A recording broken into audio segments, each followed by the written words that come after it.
Hello, over the YouTube fans. I'm wearing a shirt, so Joseph and Tatiana can't complain. Yeah, I shaved, because, fuck it, why not? It's a new day, apparently. I slept in late. Who cares? Well, I don't care. Maybe other people do. Just Suicide Squad. And then, I'm gonna do something new, at least. Maybe. I'll do something new. Anyway, 18. The prison yard was on fire. Orange jumpsuits raced crazily in all directions. Guards no longer tried to keep order. They just wanted out. Another explosion erupted in the yard, spreading the fire even faster. Burning inmates were screaming in agony before they fell to the ground, charred and dead. Others ran in fear in a mad, impossible attempt to outrace the flames. They all wanted to find a way out of this sudden hell. Almost all of them failed terribly. The prison fire department barely put out one fire when another explosion rocked the yard, then two more. The destruction was everywhere, and nobody was exempt. Not the firefighters, not the guards, not the prisoners. Diablo stood in the center of the inferno, arms outstretched in victory. A king's fiery crown rested on his head, a look of pleasure on his face as the flames danced over him. Two guards ran towards a truck already crowded with inmates. He let the duo reach it and clamber aboard. Once they were safely inside and the truck began to move towards the steel gates, Diablo unleashed a series of fireballs. Mercifully, there was no time for any of them to scream. "This is my hell!" he shouted over the chaos, "and nobody's getting out!" Diablo was on his own here in the center of the inferno. Some of the guards and prisoners were still writhing in the fires. As Flag lowered the tablet, horrified by the violence, he stared at Diablo, sitting alone in his pressure chamber. "You did this," he said. "You killed them all. You burned them, and stood there while they were screaming in agony." "I know. Didn't need to see it again. I'll never forget." Flag turned to Waller. "Why the hell wasn't he executed? And be done with? Why keep anything with that much goddamn power alive?" "I wanted him alive. As a precaution," she replied. "For what? What could possibly be so bad you'd risk working with him?" Waller smiled, but remained silent. Flag would have to learn why on his own. He stared again at the tablet. The scene paused, frozen in a moment of time. Flames surrounded the people. He saw them screaming, saw them dying, until he couldn't look any longer. He handed the tablet back to Waller. He had to focus on the mission. "This isn't me anymore," Diablo said. Waller studied him, then gave a brief smile. "Sure looks like you, though. Would definitely pass recognition software. But just for my edification, if it isn't you, who is it then?" "That guy's dead," Diablo said, turning away. "He's gone. Now please, leave me alone." "And yet," Waller pressed, "you say you're dead, but you're still here, while all those you killed remain dead and buried, which is why we were brought to Bel Rev, your hell away from hell, and I deserve nothing less." Diablo walked to the rear of the chamber and sat, his back to Waller and Flag. He had worked so hard and for so long to get his past, to shove it away where it could no longer affect him, but seeing the video, taken so very long ago, brought it all rushing back. He knew in his heart that he wasn't that killer anymore, but what did it matter? When the hell he had once caused could never go away, wasn't it enough that he was being punished for his past? Must it continue to be dredged up day after day, month after month, year after year? Someone always made sure he wouldn't forget, as if he ever could. Today it was Colonel Flag. He was probably a good guy in his head, too. "Diablo, look," Flag said. "You want to die in here? I don't think so. You got a real shot at walking the block again, having a cold beer, a nice meal, a woman." Diablo laughed to himself, but still didn't face his tormentors. "Is that what I want, or what you think I want?" he countered. "You're not the first to ask, and you won't be the last." "Ask what?" Flag wanted to know. Perhaps he'd talk to them now. Maybe they would go away and leave him alone with his unwanted memories. After a moment, he stood and walked back to the chamber door to stare at Flag and Waller staring at him.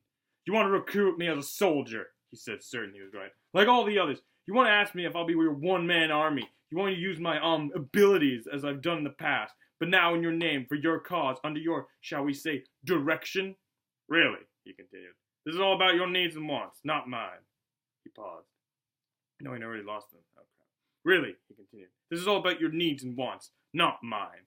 He paused, knowing he had already lost them, but he continued anyway. May as well get out there to see through these Washington big shots. He doubted it would sink in, but just maybe it would stop the next Rick Flag or Amanda Waller from coming here and bothering him. "I'm a man, Colonel," he said, "not a weapon, and I swear I'll die in peace before I raise my fists again. I've done enough harm." Flag heard the words, but he wasn't listening to the meaning. "Diablo, you have to understand what we're facing here, what the world is facing. The world's always facing one kind of hell or another, Colonel, But you know the good thing about being locked up in this crematorium for the rest of my life? Nothing that happens out there has any effect on what goes on in here. Diablo fanned his hands and the word was spelled out in flames. Bye. By the time the flames had faded, Diablo returned to his chair at the far end of his chamber, his back to them, not happy. He knew he'd never be happy again, but he supposed he was content.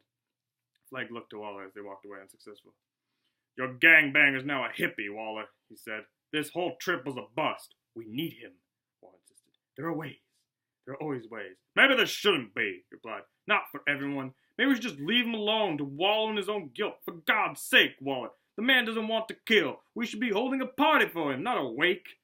He doesn't necessarily get what he wants, Flag, she said without looking at him. But me, I always get what I want.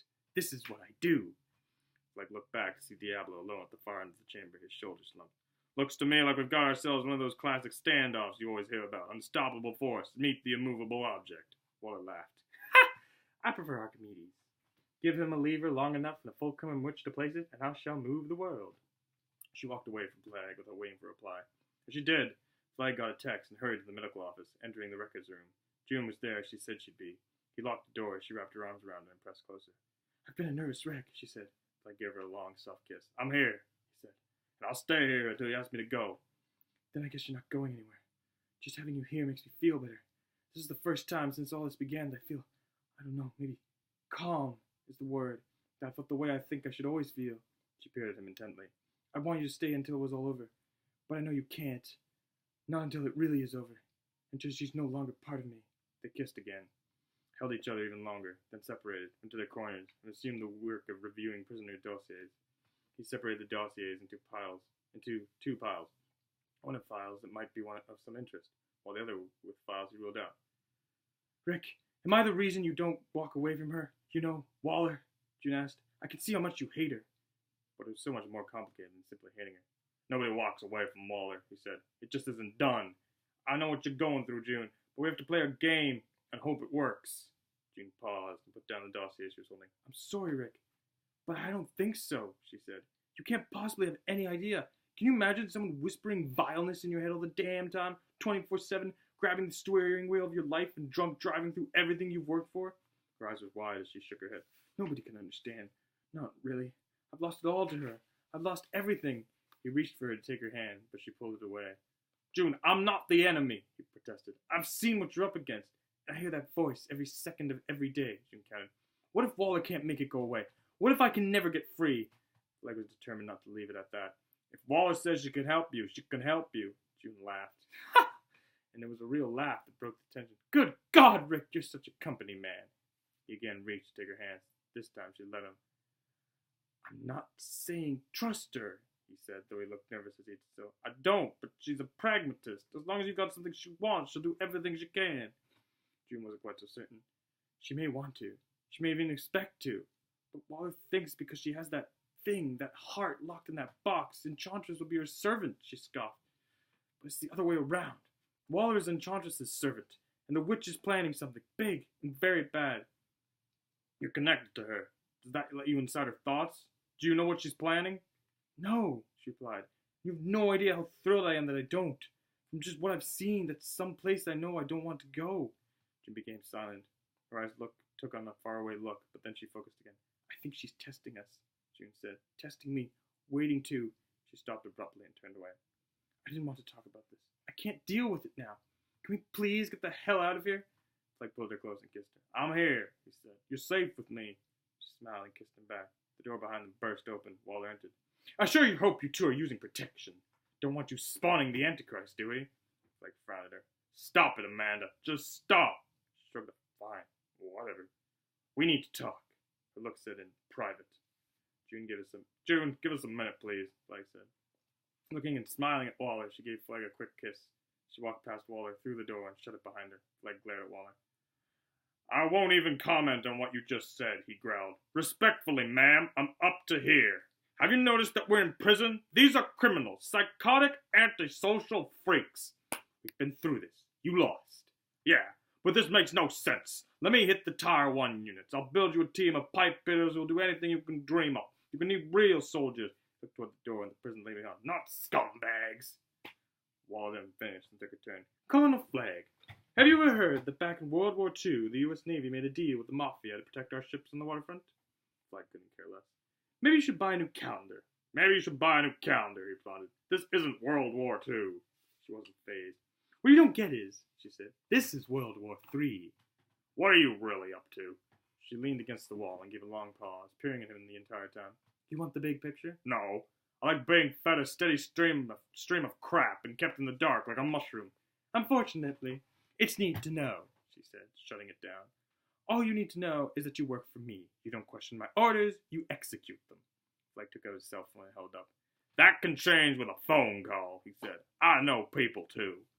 Waller set her own cell on the table and crossed her arms, openly challenging him. You know that without you minding her, your lady friend will have to stay here, strapped to a board, in a drug-induced coma. Flag laughed. Ha ha ha! My God, Amanda, I gotta be 5 kinds of asshole. They warned me about you, and I didn't believe the stories. Waller crossed to the outer door and then paused, looking back. Nobody does, she said, then added, oh, by the way, we're going operational. And that's chapter 18.